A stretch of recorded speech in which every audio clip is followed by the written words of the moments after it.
today we're counting down our picks for the most memorable celebrities who stepped away from Hollywood to pursue other passions or simply lead a quiet life away from fame. Number 10. Daniel Day-Lewis. Day-Lewis has always remained very private and introverted. Louder, Daniel! I am a sinner! I am a sinner. I am sorry, Lord. I am sorry, Lord. I want the blood. I want the blood. You have abandoned your child. I've abandoned my child. Far from the bright lights of Hollywood or London, the actor has lived in the quiet Irish village of Animo for the last 20+ years. He's also known for taking extended breaks between films, like the 5-year gap between Lincoln and Phantom Thread. I can't accomplish a goddamn thing of any human meaning or worth until we cure ourselves of slavery and end this pestilential war! However, the latter will supposedly be Day-Lewis's last, as he announced his retirement in June of 2017, offering no reason aside from the fact that, quote, the impulse to quit took root in him, and that he, quote, wanted to explore the world in a different way. That said, some people believe it was attributed to depression, as he was stated to have, quote, great sadness. Do you like it? I do. Number 9. Dylan Sprouse. One half of the Sprouse twins, the child actors famous for their roles in Big Daddy and The Sweet Life of Zack and Cody, Dylan and his brother Cole have enjoyed steady acting work nearly their entire lives. Why can't you drive us to the playground? Because I have to rehearse new choreography for my next show.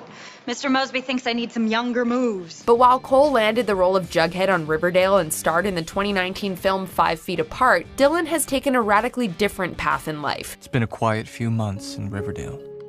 Spring slid into summer, and some semblance of normal life resumed. In 2011, Dylan began studying video game design at the Gallatin School of Individualized Study, graduating in 2015. 3 years later, he opened the All Wise Meadery in Brooklyn. I started having to convince everybody that mead was a thing, and then Matt tried the mead that I was making, and now we are convincing everybody mead is a thing, pretty much. So, yeah. He's also dabbled in acting throughout the years, albeit in smaller, intimate projects. Nothing like the big mainstream work he used to do. Number 8. Freddie Prinze Jr. In the late 90s and early 2000s, you couldn't walk into a movie theater without seeing this guy's face plastered on a movie poster or 6. That changed sometime around 2004, right after the release of Scooby-Doo 2. My fault too. We all know how Shaggy and Scooby can be. But it's all right. We just need to stay strong, in control, and work fast. It was around then that he transitioned to voice work, an industry he has remained in ever since. You may have heard his voice in Mass Effect 3 or Star Wars Rebels. Who are you? I'm the guy who was stealing that crate. Hey look, I stole this stuff, whatever it is, fair and square. And you made it pretty far. But I've got plans for that crate. It's still acting work, just not the kind that attracts the paparazzi. However, Prinze Jr. has focused his attention in other fields as well. He co-wrote a cookbook with Rachel Wharton and served as a producer and director for the WWE. Yes, really. First of all, Booker, that's not a claim, that's a fact. And there are people in this room, in that ring right now that can attest to it. Number 7. Jack Gleeson. You may not know Jack Gleeson by name, but you certainly know his face. His oh-so-once punchable face. Don't you think we ought to do something about it? That's right, Joffrey Baratheon. Gleeson earned renown and acclaim for playing the slimy Baratheon, Lannister child, but it seems like acting wasn't for him. Killed a few puppies today? Show him.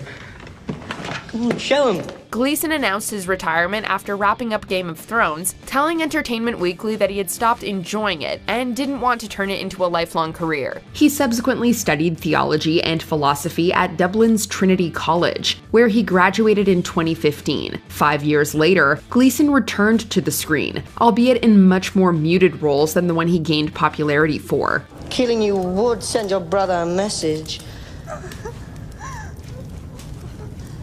But my mother insists on keeping you alive. Number 6. Mara Wilson. 90s kids will undoubtedly remember Mara Wilson as that adorable little actress from movies like Mrs. Doubtfire and Matilda. This is Natalie. Oh, hello, Natalie. Are you wearing bug spray? Oh, Maddie. Oh, it's quite an idea. No offense taken. I was a little liberal with the atomizer. Unfortunately, Wilson quickly grew disillusioned with the prospect of acting and the fame that came with it. In a 2012 blog post, Wilson addressed the various reasons for her early retirement, including the lack of creative freedom, the ridiculous celebrity aspect, and the dehumanizing audition process. Daddy, you're a crook. What? This is illegal.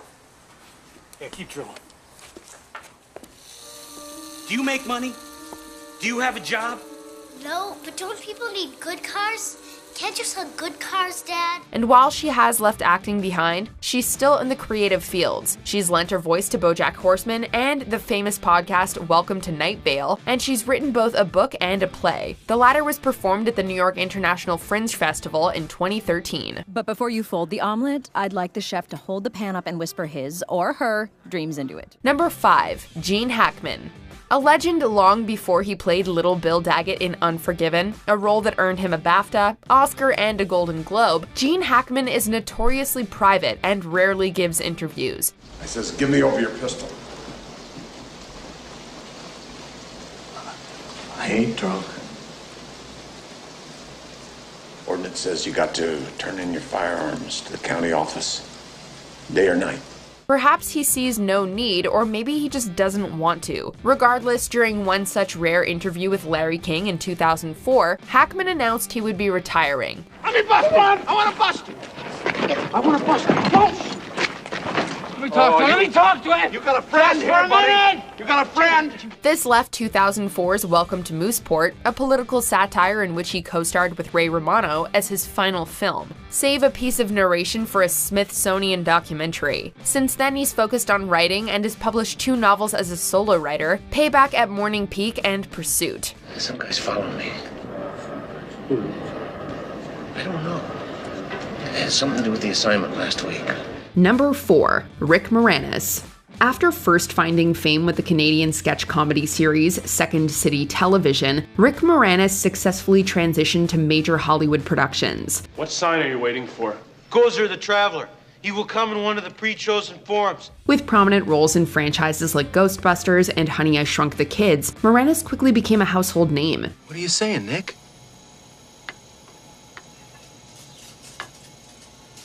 Swinging? Sadly, in 1991, his wife, Ann Belsky, passed away, leaving him to raise their 2 young children alone. The actor then made the difficult decision to step away from his thriving Hollywood career to focus on his kids. Although Moranis has been absent from live-action films, he has lent his voice to animated projects and appeared alongside Ryan Reynolds in an ad for Mint Mobile. So why am I here? I'm just a huge fan. Oh, stop it. Come on, No, stop it. seriously. He is set to reprise his role as the eccentric inventor Wayne Zelinsky in the upcoming sequel Shrunk. Number 3. Frankie Muniz. My name is Malcolm. You want to know what the best thing about childhood is? At some point, it stops. Muniz earned incredible popularity throughout the 2000s for his titular role on Malcolm in the Middle, while also venturing into film with movies like Big Fat Liar and Agent Cody Banks.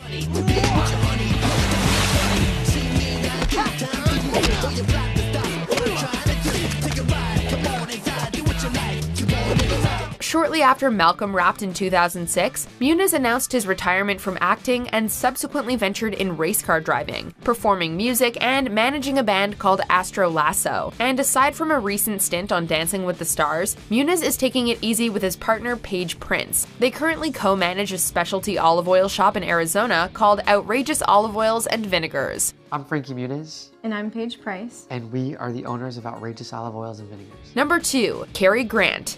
Grant was one of the finest leading men in Hollywood history.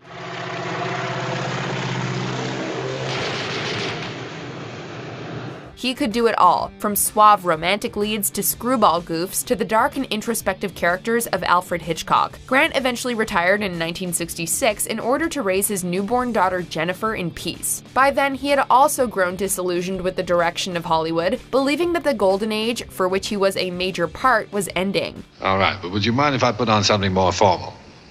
He soon transitioned over to business work, becoming a director for both MGM and Fabergé. He also spent a lot of time traveling to Monaco, where his good friend Grace Kelly, herself retired from film, was literal royalty. Oh, no, isn't that amazing? The police want me in jail, my old friends want me dead, the cat wants me out of town. Number 1. Audrey Hepburn. Among the most esteemed of leading ladies during the golden age of Hollywood, Audrey Hepburn was the first actress in history to win the BAFTA, Golden Globe, and Oscar for the same film, doing so for her role in Roman Holiday. Hello. You made it perfectly all right. You never had your I'm sorry, just a joke. We've never had your hand. Okay. Later, she would star in acclaimed films like Breakfast at Tiffany's and My Fair Lady. But Hepburn decided to leave the spotlight behind in the late 60s to focus on family, and she gave birth to her second child in 1970. I don't even want to own anything until I can find a place where me and things go together. I'm not sure where that is, but I know what it's like. It's like Tiffany's. While she never quit acting altogether, she devoted much of her time to UNICEF and visiting countries like Ethiopia, Turkey, and Vietnam, eventually earning the Presidential Medal of Freedom for her efforts. Why not? Them she lived with would have killed her for a hat pin, let alone a hat. Which of these celebrities would you like to see make a comeback? Let us know in the comments.